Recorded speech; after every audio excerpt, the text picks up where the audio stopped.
Jay. It's Mark Bailey from JS. Just going through a few issues. A customer rang us up and said that they've had 3 of our voltage regulators that have failed recently.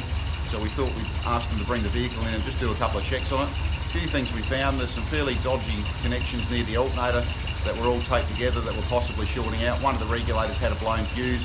One worked perfectly, but when we do some final checks on the car, we've got 15 volts at the alternator, which is way too high, but it'll be interesting to see what that comes down to. If it had a decent lead between the alternator and the battery, and only about 13.6 volts in the battery. So I'll just quickly show you that plug connection near the alternator and the final voltages that we're getting. But all in all, it's a car issue, not a voltage regulator or alternator problem.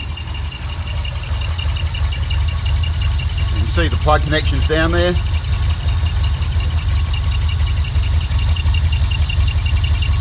And I'll just show you the voltages that we've got.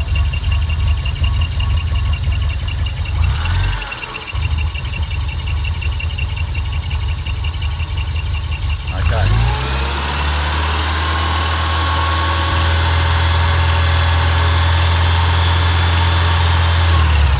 So 15 volts on the back of the alternator, and then going over the battery.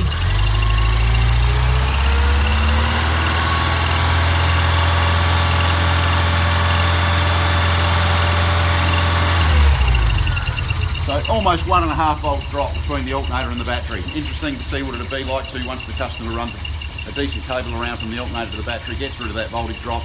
Probably find it'll come down when the voltage regulator is actually sensing correct battery voltage. All right, thanks guys. Old Hi-Lux. Some of the checks you need to do after you finish. Thanks.